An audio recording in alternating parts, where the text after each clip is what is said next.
Spiderman brand new day के बाद अब मार्वल ने अपने कुछ न्यू प्रोजेक्ट्स को अनाउंस किया है, साथ ही में उन्होंने कुछ मेजर प्रोजेक्ट्स को कैंसिल भी कर दिया। तो मार्वल फैंस न्यू प्रोजेक्ट्स के बारे में जानकर खुश तो होंगे ही, लेकिन जिन प्रोजेक्ट्स को मार्वल ने कैंसिल किया है उसके बारे में जानकर वो भड़के हुए भी हैं। तो आज के इस वीडियो में हमारे पास मार्वल के फ्यूचर के बारे में बातें करने के लिए बहुत सारी चीजें पड़ी हैं, तो लेट्स टॉक अबाउट दिस। तो अभी रिसेंटली में हमने स्पाइडरमैन ब्रांड न्यू डे देखी है और मार्वल की जो अगली नई मूवी होने वाली है वो है Avengers end game and core. 25 सितंबर को ये मूवी आने वाली है, जिसमें हम 10 से 15 मिनट के न्यू फुटेजेस को देखेंगे। अवेंजर्स एंड गेम में कोई पोस्ट क्रेडिट सीन तो नहीं था, लेकिन इस बार अवेंजर्स एंड गेम के लास्ट में हमें एक नया पोस्ट क्रेडिट सीन देखने को मिलेगा जो सीधा कनेक्ट करेगा अवेंजर डूम्सडे के साथ। एंड इसका ट्रेलर हमें रिपोर्टली 25 अगस्त को देखने को मिल सकता है। सैन डिएगो में जो कॉमिक कॉन हुआ था उसमें इस ट्रेलर को दिखाया गया था, जिसमें कैप्टन अमेरिका के स्टोन्स को लौटाने की जर्नी को फीचर किया गया है। अब अवेंजर्स एंड गेम के नाम को चेंज कर Avengers end game and core कर दिया गया है। साथ ही में इसमें कई नए सीन्स को भी ऐड किया गया है। एंड ये सीन एक्चुअली में वो सीन्स होगी जो अवेंजर डूम्सडे के लिए ब्रिज का काम करेगी। एंड गाइस 14 अक्टूबर को हमें विजन क्विस्ट की सीरीज डिज्नी प्लस के ऊपर देखने को मिलने वाली है। और मैं तुम्हें बता दूं कि विजन क्विस्ट वांडा की जर्नी का फिनाले होने वाला है। और मैं क्यूरोसिटी में हूँ कि वांडा से रिलेटेड हमें और क्या देखने को मिल सकता है, क्योंकि अगर मैं तुम्हें रूमर्स के बारे में बताऊं तो वांडा हमें अवेंजर्स सीक्रेट वॉर्स और अवेंजर डूम्सडे में डॉक्टर डूम की टीम में देखने को मिल सकती है, क्योंकि कॉमिक कॉन में जो लैटवेरियन विच का मॉडल दिखाया गया था वो कुछ हद तक वांडा से मैच करता है। विजन क्विस्ट में हमें विजन अपने ह्यूमन फॉर्म में, वांडा के दोनों बच्चे भी दिखाए जाएंगे। अगर हो पाता है तो शायद अगाथा भी हमको देखने को मिल जाए। वैसे क्या तुम्हें पता है कि वांडा की एक सोलो मूवी आने वाली थी, पर मार्वल ने इसे किसी रीजन की वजह से कैंसिल कर दिया।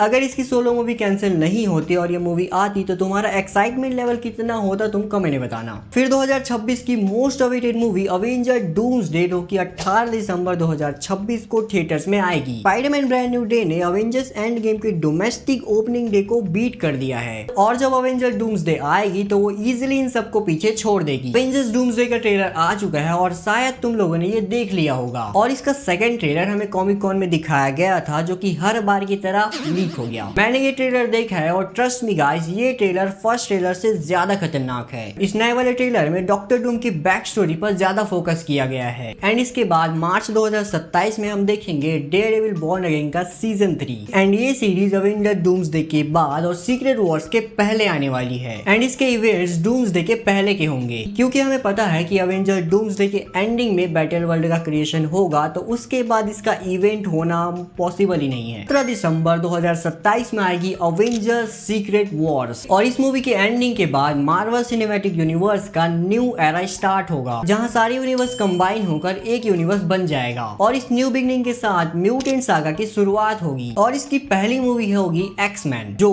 5 अगस्त 2028 को आएगी। हालांकि मार्वल ने इसकी ऑफिशियली कोई रिलीज डेट अभी कंफर्म नहीं की है, बट 5 मई को एक अनटाइटल्ड मूवी रखी गई है जो शायद एक्स-मैन की मूवी होगी। यहाँ तक कि कुछ एक्स-मैन कैरेक्टर्स की कास्टिंग भी हो चुकी है, और ये सारे न्यू एक्टर्स मार्वल के आने वाले 15-20 सालों के फेस होने वाले हैं। एंड गाइस 28 जुलाई 2028 में आएगी गोस्ट राइडर। गोस्ट राइडर के रोल में हमें रायन गॉसलिंग दिखने वाले हैं। जिस डायरेक्टर ने डेडपूल एंड वुल्वरीन को डायरेक्ट किया था, वही डायरेक्टर भी इस गोस्ट राइडर मूवी को डायरेक्ट करने वाले हैं। रूमर्स के हिसाब से रायन गॉसलिंग वाला गोस्ट राइडर अपनी सोलो मूवी से पहले अवेंजर्स सीक्रेट वॉर्स में भी देखने को मिलने वाला है। एंड गाइस 15 दिसंबर 2028 को ब्लैक पैंथर 3 आने वाली है, जहां डेविड जॉनसन को नए ब्लैक पैंथर के रोल के लिए कास्ट किया गया है, जो टिचाला के बेटे टिचाला जूनियर का कैरेक्टर प्ले करेंगे, जिसे हमने ब्लैक पैंथर वकांडा फॉरएवर के पोस्ट क्रेडिट सीन में देखा था। और रिपोर्ट्स के अकॉर्डिंग ब्लैक पैंथर 3 में एक्स-मैन कैरेक्टर स्टॉर्म भी हमको देखने को मिल सकती है। और शायद ये मूवी ब्लैक पैंथर और स्टॉर्म के लव स्टोरी पर ज्यादा फोकस करे, क्योंकि मैं तुम्हें बता दूं कि कॉमिक्स में इन दोनों की शादी हुई थी। और बस सवाल ये है कि टिचाला जूनियर को इतनी जल्दी इतना बड़ा कैसे दिखाया जाएगा, क्योंकि रूमर्स ये है कि ब्लैक पैंथर 3 से पहले टिचाला हमें अवेंजर्स सीक्रेट वॉर्स में भी देखने को मिलने वाला है। तो इसका आंसर तो हमें अवेंजर्स सीक्रेट वॉर्स की मूवी में ही देखने को मिल जाएगा कि कैसे वो इतना जल्दी बड़ा हो गया। और गाइस मैं तुम्हें ये भी बता दूं कि शैंग-ची का अगला पार्ट भी कंफर्म हो चुका है। डस्टिन डैनियल, जिन्होंने शैंग-ची 1 और स्पाइडरमैन ब्रांड न्यू डे को डायरेक्ट किया है, वो ही अब शैंग-ची 2 को भी डायरेक्ट करेंगे। और अब डस्टिन ने भी कंफर्म कर दिया है कि शैंग-ची 2 आने वाली है। यहाँ तक कि नोवा प्रोजेक्ट भी कंफर्म हो गई है। पहले तो ये सीरीज बन के आने वाली थी, लेकिन अब केविन फाइगी ने कंफर्म कर दिया है कि नोवा एक मूवी होगी। जहाँ कुछ डिटेल्स तो हमें इसके बारे में अभी पता नहीं चली है, लेकिन रूमर्स के according Joe Keery as a nova cast किए जा सकते हैं। जो कैरी को हमने स्ट्रेंजर थिंग में एज अ स्टीव हैरिंगटन देखा है और उसकी परफॉर्मेंस तो हमें पता ही है कि कितनी अच्छी थी। एंड हमें स्पाइडरमैन ब्रांड न्यू डे के बाद अब स्पाइडरमैन 5 भी देखने को मिलेगी। टॉम हॉलैंड ने कंफर्म किया है कि मार्वल वाले स्पाइडरमैन 5 के आइडियाज को डेवलप कर रहे हैं। एंड गाइस अब मौका है कि वेनम को भी MCU में इंट्रोड्यूस कर दिया जाए। तो आपके हिसाब से स्पाइडरमैन 5 की स्टोरी क्या होनी चाहिए, आप लोग कमेंट में बताना। और गाइस मैं तुम्हें बता दूं कि मार्वल ने वंडर मैन के सीजन 2 को कैंसिल कर दिया है एंड यहाँ तक कि उन्होंने ब्लेड को भी कैंसिल कर दिया। पिक्चर में हमको ब्लेड देखने को मिल जाए, लेकिन अभी तो फिलहाल वो कैंसिल है। वेल तो एज अ मार्वल फैन आप कौन सी मूवी और कौन से शोज के लिए एक्साइटेड हो कमेंट में जरूर बताना। और अगर वीडियो अच्छी लगी हो तो वीडियो को लाइक करना है, चैनल को सब्सक्राइब कर देना, क्योंकि ऐसे ही क्वालिटी कंटेंट्स आपको इस चैनल में मिलती रहेंगी। तो गाइस मिलते हैं नेक्स्ट वीडियो में, बाय।